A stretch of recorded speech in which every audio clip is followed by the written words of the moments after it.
What's on the menu for today? Welcome in to the OUA preview. It is playoff time. Connor O'Neill, Wade Zanketta. We are so excited for the postseason. We are just a couple weeks out from crowning the Yates Cup champion.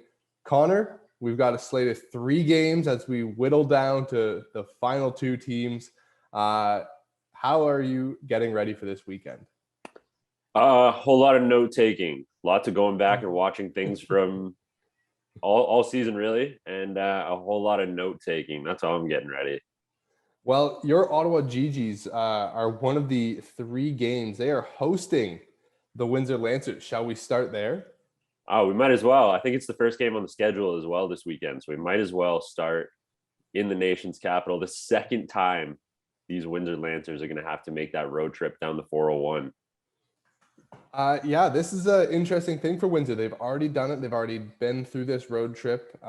They played Ottawa at home early on in the year, but both these teams are different beasts from what they were early on. Yeah, that was a tight game early in the season, but I think both of these teams have, really evolved into something more, especially looking at the Ottawa GGs, right? I mean, they've certainly exploded this year on offense. Defense, we've known they've had a pretty solid defense the past couple of years, at least some solid players on that back end. And I mean, James Peter, Kevin Victome coming back for them. But what I'm looking at in this game specifically on both sides of the ball is the running back situation. We have 2 of the top 5 running backs in the OUA playing in this game. JP Simikin, that we've talked about him all year. Joey Zorn, feels like we talk about him a lot this year too. He's won, two players of the week now, at least, coming off of one in the final week, getting his team into the playoffs. But this is going to be a battle of the ground games for me. I mean, I think there's Joey Zorn here has 8 total touchdowns. JP has 8 on the ground. So 16 touchdowns right there between these 2 running backs alone. And for both these defenses, that's where you start. You fill the box and try to slow down these guys and really force teams into throwing situations. Obviously, Ottawa with Ben Merkel has had an up and down year where we saw not a great showing against Western, but that's the Mustangs defense. And he's had those moments of, oh my God, like he did in the Panda game. Meanwhile, Windsor has had this slow build up to some semblance of a pass game where they have finally got it going in the last week of the season. Yeah, I was going to say they really kind of found their stride, found their groove in the back half of the season, passing the ball for me. But the guy that I'm looking at, and you mentioned, Ottawa kind of goes with their offense as JP goes on the ground. But that's why I'm looking at this one guy in specific on the Windsor side of the ball. We talk about mess the play up guys all the time, and this certainly is the mess the play up guy for the Windsor Lancers defense. Dimitri Tagani, he has 14 tackles. Sure, that is whatever, but he's a defensive lineman. 9.5 TFLs, 5 sacks. He is in the backfield wreaking havoc, and he is certainly going to need to do that, force pressure on Ben Merkel, get some of these errant throws, and get some interceptions for his defense. Absolutely. Connor, we're going to move on, though. I know you don't like the team across the city from you, the Carleton Ravens, as much as you like once your a year. GGs. Once a year. But they are also playing against the Laurier Golden Hawks, who ran the ball 50 times almost against the Guelph Griffins. And then last week against the Queens Gales, really struggled to get the ground game moving. They're at home.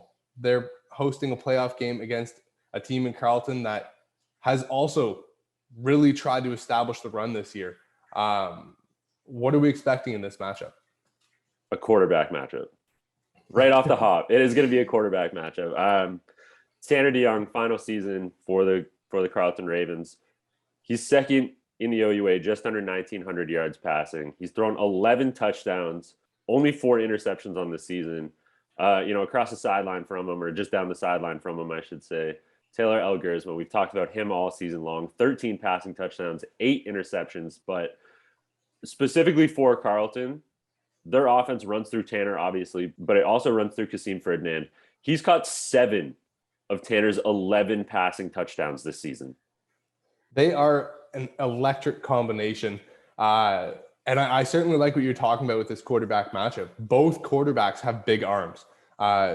Elgersma is just kind of a grip it and rip it kind of guy early in his career, making plays downfield. I mean, we even saw it last week with Ethan Jordan on his 40-yarder. And we saw it in the Battle of Waterloo prior as well. But Tanner has the big arm, but with a weapon like Kasim Ferdinand, they don't have to stretch the field every time to score. They can get the ball on a slant, get the ball on a bubble screen, get the ball to guys like Nick Renault, and get their playmakers in space. And I think that's what Carleton really should target against this Laurier defense. They're so athletic. Just kind of let the athletes get into space for your offense and see if they can make a play. Yeah, I agree with that. And I think the other key to the game for Carleton for me in this one is going to be their defense. Because when you look at the Laurier, we talk about Gersmer, right? But let's look at the Laurier run game. It's so good. It has been so good. They've got two backs, Quentin Scott, Tanner Nelms, who can both run the ball and run the ball hard. But Quentin Scott has 3 fumbles. He's lost 3 fumbles this season. So if Carleton can create pressure, create turnovers, I think they'll be able to come away with some wins on those turnovers. And Shaheem Charles-Brown leads the OUA with 6.5 sacks. So they're going to be relying on him to get in the backfield again and kind of muck up some of those plays. Well, let's move to the final game, Connor. My Toronto Varsity Blues, we talked about your alma mater off the top. We're going to mine now to close this out. They're traveling to the Queens Gales for the second time this season. We saw it in week 1, and now we're seeing it in week 1 of the playoffs. I think this matchup is intriguing because Alex Freakin, young quarterback, first real season getting action, obviously in relief of the James Keenan injury. How does he handle the pressure? How does he handle the spotlight? Because this Queens team, now that Ottawa got beaten by Western, this Queens team, everyone is looking at, okay, it's your opportunity to try and dethrone Western. I think we are kind of eliminating other schools in this conversation, saying it's Queens. If anyone is going to do it, it can be Queens. And with their defensive pressure, the kind of group effort in the pass rush, and their committee backfield in the run game, they have a strong formula to do so. Yeah, they really do. And I'm going to be looking, you said it, I'm going to be looking at how Alex Breeken handles his first playoff appearance. He hasn't started in a playoff game yet, but he has taken over and he's done so very well. I mean, he's almost up around 60% of his passing, barring, that 1-9 for 25 or whatever the hell it was game. But yeah, he's taken over that role really well. So I'm going to be looking at how he handles playoff pressure now. But yeah, I think the most impressive thing for Queens this season for me, and this is going to be the formula for beating Toronto in this one. Like, Toronto's quarterback, Kinsale Phillip, makes plays, but not at a consistent level for me. Queens' defense shows up at a very consistent level. Toronto's offense, we've said it all season long, runs through Adam Williams, right?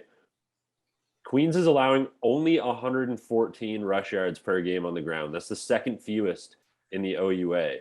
They lead the OUA with 25 sacks. So again, like I'm going to sound like a broken record on this one today, and I think I'm all about the defenses, but it's getting in the backfield. It is stopping run games. These teams are run dominant in this stretch of playoff games right now, so it's all about shutting down the run games for me this week. And let's talk about Kinsale Phillip a little bit, because this Toronto Varsity Blues team was in the game against Queens in week 1. Phillip in his first start threw 2 picks. He's done all right passing, Connor. 53% completion. You'd like that higher. But since that first game, he's only thrown 2 interceptions the rest of the year. He's a very big threat rushing as well, as we saw against McMaster. But for this Queens defense, I think it's all about how they can not get to him in the pocket, but keep him in the pocket. Because you want him throwing. You don't want this man running. He is going to be a threat. We saw the angry run last week. We don't want him on the ground. But for Queens, contain, make him throw, because you have the DBs to make plays downfield. Ashton Miller, Melanson, just to name one, right? Well, and to that point, they have 10 interceptions this season on the back. So I think for Queens, that is going to be their recipe for success. Dare him to pass. Yeah. Control Adam Williams.